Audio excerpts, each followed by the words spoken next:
Yes, we are in 2024, and the topic of gender-based violence may be redundant to some, but it is one that cannot be ignored.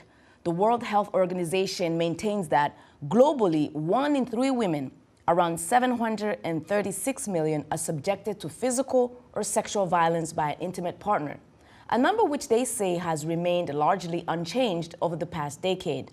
Hello and welcome, I'm Oriani Tangishaka, and this is Our Voices. November 25th to December 10th are the world's 16 days of activism against gender-based violence. Today we revisit what gender-based violence is, its cause, and ways to eliminate it from families, communities, and nations. With me are my awesome co-host, Sallah-Njie Okoye and Jeannie Niwa. Ladies, do you foresee the day where we would not need 16 days of activism against gender-based violence in this world? I do hope, and I wish to see that day. And I think, that's the hope, right? That's Yes. all these international efforts, activism, advocacy, all the, resources going into this is with the hope that it will end one day. Yeah. But again, at the same, I understand it's a very complex subject. What's supposed to be a very simple human rights issue somehow ends up to be a very complicated matter, and it requires, a lot of capacity and will into policy change, into education, and society efforts. But I hope that one day, at least, we can be able to significantly reduce it.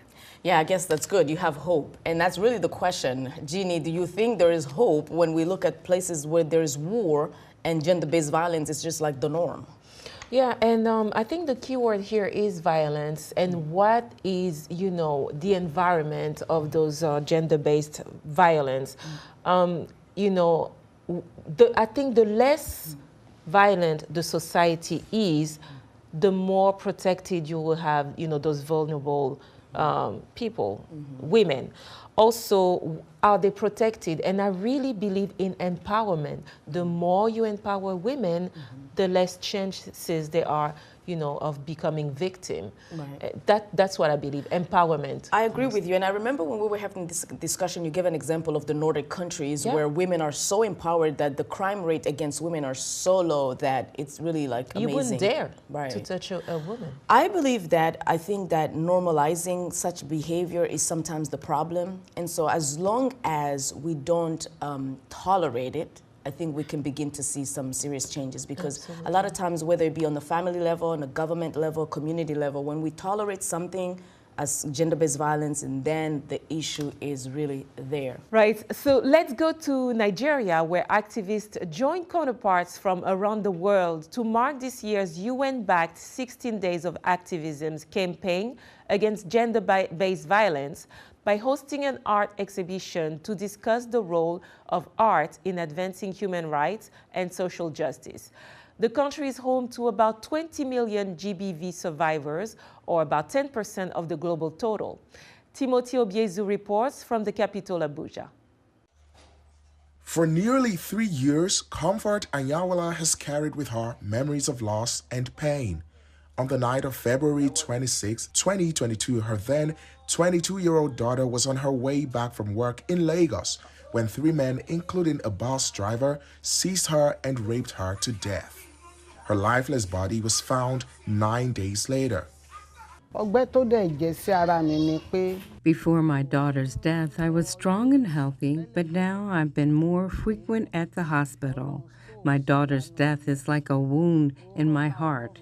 Every time I think about it, I cry bitterly. Lagos State security operatives tracked down and arrested the bus driver in neighboring Ogun State, where he had fled. The suspect initially confessed to the crime, but later denied any involvement in her murder, claiming his bus was hijacked by armed robbers. The driver's lawyer has been the one delaying this justice. He doesn't show up for the court proceedings, and anytime he comes, they'll still adjourn the case. The government has not been doing enough to help us. Despite many national laws and policies protecting women, gender-based violence, including domestic and sexual violence, early marriage, and female genital mutilation, continues to affect millions of Nigerians. The United Nations Population Fund UNFPA estimates 1 in 3 Nigerian women have experienced physical violence by age 15.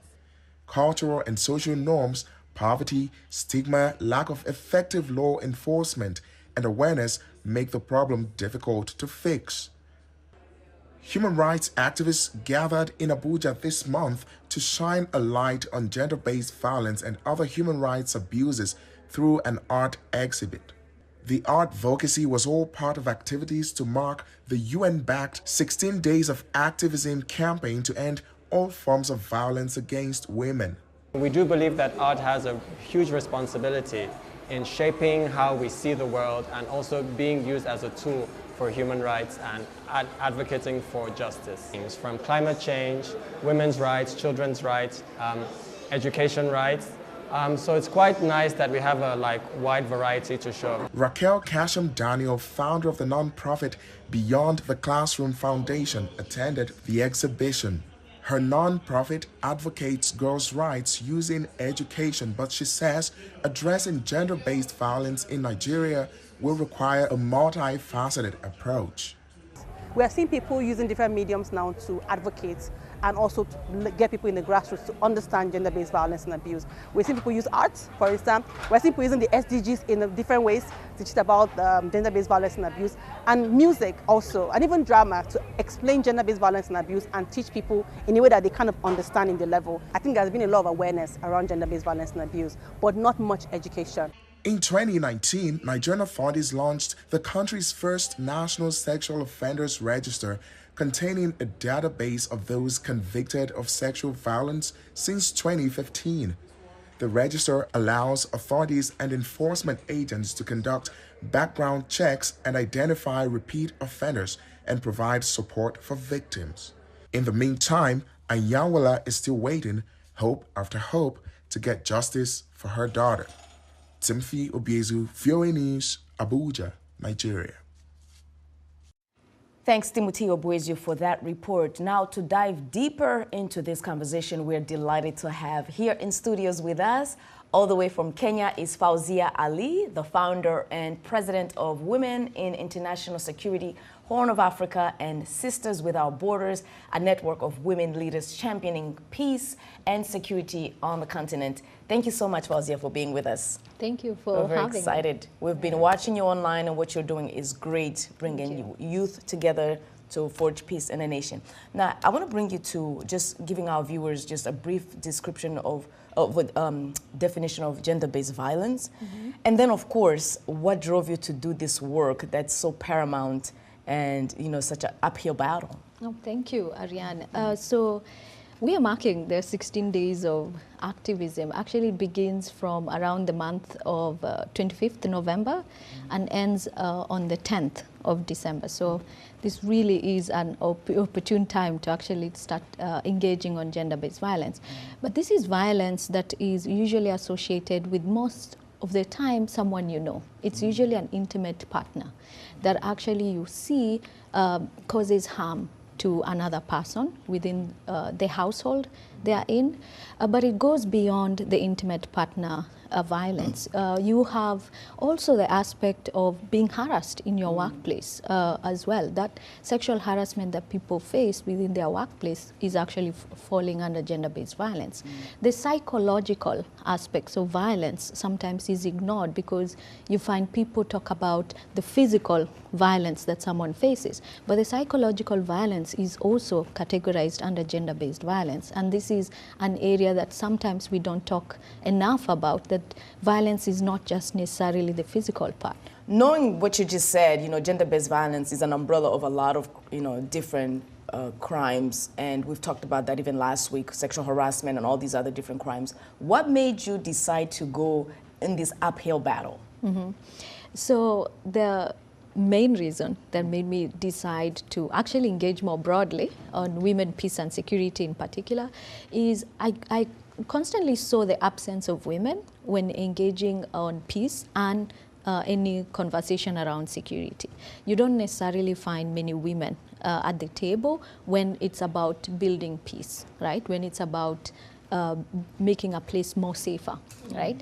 We are the cornerstone and the linking capital, I actually think, for us to be able to live peacefully in any society. So I grew up in a small town called Kisumu, which is actually a city, so in Kenya. And this is one of the locations in the past would be really, anytime we had elections, you'd find election violence happening in the region. And then when it came to conversations, be it around peace building post-election violence, even though majority of those harmed were women, you'd not necessarily have a lot of women coming out and being engaged on how do we continue to have maintain peace post an election, for instance.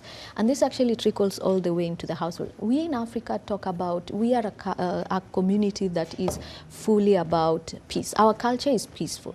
And so we sometimes forget we need to still maintain that through education, right?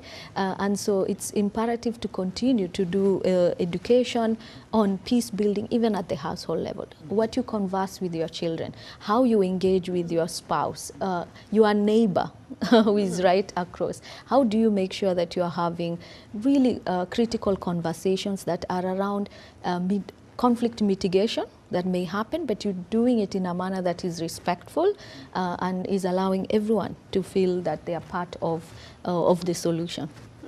Yeah. So over the years, you know, there has been a lot of effort, especially the last few decades, a lot of resources have been, you know, put into fighting gender-based violence. But if you look at the numbers, it feels like it's still the same. 1 in 3 women is still a very high number. So why is that? Why is it persistent? I think the issue of, it's unfortunate that we still have to sit and even have a show talking about gender-based violence. It's rightful, it's an issue that really needs to be ending, you know. But unfortunately, even with COVID coming into place, those numbers became even worse, became more staggering because people are facing different forms of mental challenges as well. They lost jobs. They were stuck in homes, and sometimes those homes were unhappy. The numbers continue to go up because of those factors. The other challenge is, of course, there's not enough political will when engaging on gender-based violence. For me, as a person who engages on security, if you look at what gender-based violence is, it should be classified as a security issue, because if you have a community that is advocating or is promoting violence, be it to whichever gender, to me that is a community that is very susceptible to poor development at the end of the day, if you put it under economic terms. That is a security that is really putting a country that is putting down half of its its members. And thank you so much, Ms. Ali, for that. We truly appreciate your insight on this. Please stay with us. It's time for a short break. When we return, we will still have Ms. Ali with us. Also joining us is to discuss this further and to find some solution and lesson learned in fighting gender-based violence is African Union Commissioner Janet Ramatoulie Sallah-Njie, the Special Rapporteur on the Rights of Women in Africa. Viewers, what is your thoughts on this topic? Share with us on our social media platforms at VOA Africa. We are on Facebook, Instagram, and X, formerly known as Twitter. Use the hashtag VOA Our Voices. We'll be right back. Stay with us.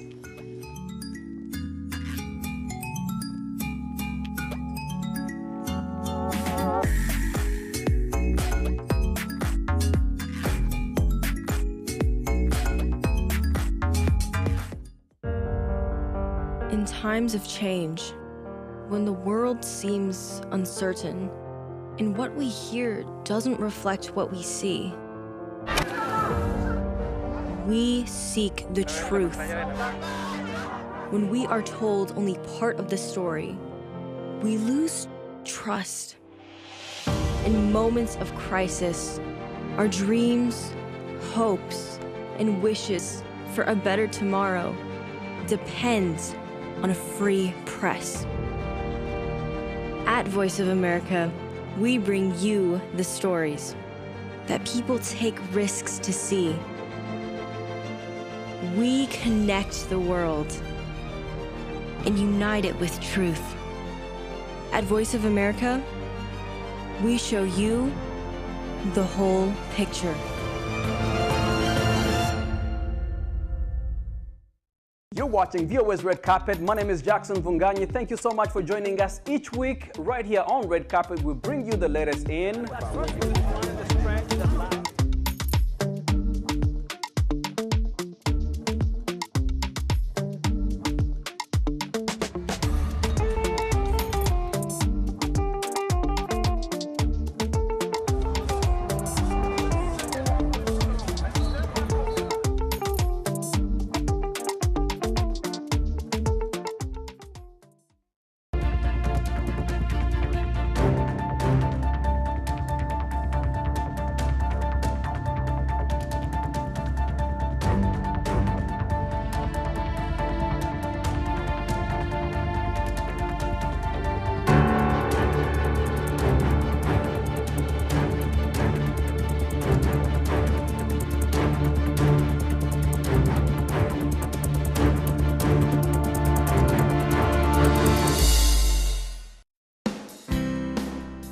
health, wellness, sport, beauty, medical breakthroughs. Healthy Living cares about your well-being. What are the main health concerns in Africa and around the world? Find out the latest on coronavirus. Connect with our experts and ask them questions. How long does the virus stay? Join me, Lynn Moudou, in Washington, every week on Healthy Living, right here on VOA.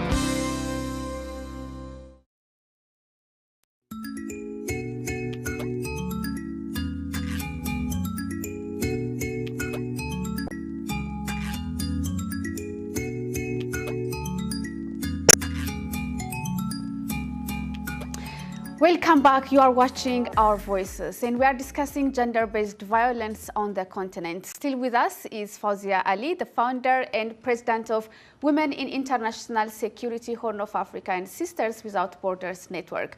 We are also pleased to be joined via Skype from Dakar, Senegal, the Africa Union's Commissioner Jeannette Ramatoulie Sallah-Njie at the African Commission on Human and People's Rights. She is a special rapporteur on the rights of women in Africa. Ms. Sallah-Njie, we are very pleased to have you on Our Voices. Thank you very much. It's a pleasure to be with you, especially within the context of the 16 days of activism against gender-based violence. I'm really happy to be here. Definitely. And to share my insights. Definitely, and we can't wait to hear what you have to say about this subject. But before we continue on our discussion, let's go to Kenya and hear what some women think about this issue. We have Njie Mwangi, Celine Omuka, Benta Mutu, Winnie Aching in Your Voice segment.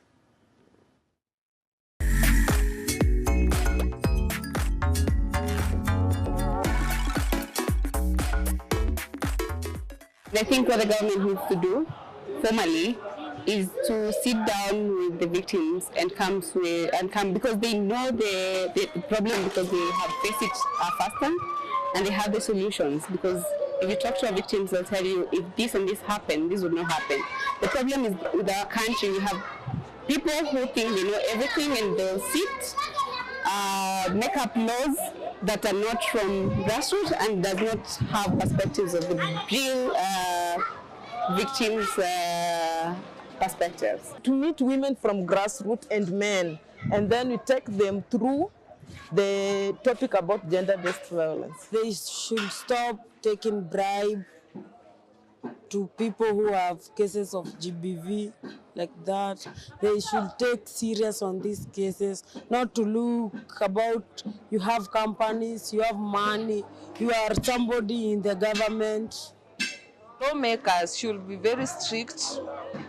Mostly the judicial system should be first in making decisions or rulings on GBV cases, because GBV cases are taking a long time. We are documenting more GBV cases, but less are being reacted on when it comes to law process. So as a community organizer, we find it difficult, even we don't have trust in our judicial system. We are so pleased to have you with us, Ms. Jeannette Ramatoulie Sallah-Njie. Now, please tell us some of the strides that the African Union has made in ending gender-based violence against women and girls in Africa, and ways those efforts are translating on the grassroots level. Thank you very much for having me once again. I think the African Union has taken significant strides and steps in addressing matters related to gender-based violence. Within the context of legal and policy framework, certain initiatives are on the ground, advocacy efforts. I think in terms of legal and policy framework, the most instrumental and most innovative instrument that the African Union has actually adopted is the Maputo Protocol on the Rights of Women, which is the protocol to the African Charter on the Rights of Women in Africa, affectionately known as the Maputo Protocol because it was adopted in Maputo. This protocol is quite innovative, it's transformative, because it calls on member states, amongst other things, to eliminate violence against women and girls. And it deals with matters that you don't find in other global instruments, matters related to harmful traditional practices, female genital mutilation, and early marriage. So after the adoption of that instrument, the heads of states of the African Union also came together and entered into a solemn declaration, known as the Solemn Declaration on Gender Equality in Africa, which was adopted in 2024, and made a firm commitment to fulfill all the obligations that we have in the Maputo Protocol. Apart from that, also we have the Agenda 2063, which is the AU's blueprint, which envisions a continent free from GBV. And it emphasizes a very critical and vital pillar, that is that gender equality is essential for Africa's transformation. Right. We also have the African Commission and the Office of the Special Rapporteur. Well, talking about that, Ms. Sallah-Njie, I'm very curious to know, what are some mistakes being made in society that are real setback in fighting GBV? Well, the challenge we have is that despite the robust steps taken by the African Union and the African Commission on Human and People's Rights, where I sit, where we have a very good legal and policy framework, progress is actually limited in most cases by very cultural and structural barriers, deeply rooted in cultural norms. Some of the challenges we have is that there's a big gap between law and policy. The legal framework may be there, but the practice may be different. Implementation is a challenge. The Maputo Protocol calls on member states to ensure that they implement all the provisions of the protocol relating to women's rights, and in particular matters relating to violence against women. But the challenge we have is implementation challenge. Sometimes we have weak legal frameworks that doesn't actually reinforce the commitments contained in the Maputo Protocol. Lack of knowledge of the instrument, lack of matters relating to women's rights. The system itself, the legal system, most of our countries in Africa also are not friendly to women's rights. And most important, something that's very crucial that we tend to forget is the fact that most of our laws and our instruments tend to focus on reacting to gender-based violence as opposed to investing in prevention mechanisms. We need to address the deep-rooted cultural factors that actually perpetuate gender-based violence, which must be preventive more than reacting to what happens to victims after they are battered and violated. So these are some of the challenges we have. And of course, today we have the current situation where we have the global backlash, and it is also affecting Africa because there's resistance to change. So despite the innovation, despite the sensitivity, despite the advocacy, and all the hard work that women have embarked upon over the years, there seems to be a resistance to change. And these are some of the things that are affecting us. And thank you. Let me hear from both of you on this perspective. Having 1 in 3 women being subjected to physical and sexual violence, it's a very large number. And I feel like accountability also has, a big part in this. So I would like to hear from you. How do you encourage accountability through Sisters Without Borders? And I'll come to you, Ms. Sallah-Njie. How does AU, hold countries or push countries to implement accountability when it comes to gender-based violence? Thank you. That's an excellent question. Accountability is a critical aspect, I think. But first, for transformation to really happen, change, the foundation of change in itself is education. You can have the laws in place, but if people don't understand the laws that exist, and especially in the cases of women, in most cases they don't even know their rights and who to go to if in case you are facing any form of violence. And so what we do, especially as women in international security and working with Sisters Without Borders, is to build that foundation on ensuring there is a level of understanding and encouraging accountability in spaces where there are cultural barriers that are promoting what I call victim shaming. We have so many cultural barriers in terms of even making sure that the person who has faced violence does not feel the need to actually come out and talk about the violence they are faced, in order for us to be able to even help with legal aspects that may need to come post That's that. a very good point. And Ms. Sallah-Njie, how does the AU encourage, implementing accountability through member countries so that it can be, a deterrent for gender-based violence? At the level of the African Commission on Human and People's Rights and the AU in particular, we encourage a multifaceted approach. There should be a strong political commitment to ending gender-based violence, adequate funding, education, as has been mentioned by sisters, brothers. But again, we will try to reinforce community-driven change. Because for us to be able to address the root causes of gender-based violence, we have to have community-driven change. We have to have change from within. We have to use the positive cultural context, which is something that is actually reinforced by the Maputo Protocol, positive cultural context, and actually use the scriptures to influence change. Use religious and traditional leaders. So it's not one size fits all. So we have the law, we have the policymakers, we have the politicians, but we also have the community. Because some of the problems we have actually at the community level. Rightly so. Unless we have community change, and I insist change from within, rightly so. Using the traditional change agents, we will not have change. Correct. And we really appreciate your insight. Everyone needs to pitch in into this work. Thank you so much. This is where we end our show. Thanks to our guest, Honorable Commissioner Janet Ramatoulie Sallah-Njie, Special Rapporteur on the Rights of Women in Africa at the African Union Commission of Human Rights and People's Rights, and Ms. Fauziya Ali, the founder and president of Women International Security, Horn of Africa, and Sisters Without Borders Network. Be sure to go to VOA's website at voaafrica.com and on our YouTube channel to watch this and other episodes of Our Voices and the latest news stories around the world. And of course, thanks to our Voices editorial and production team, on behalf of VOA, thanks for tuning in.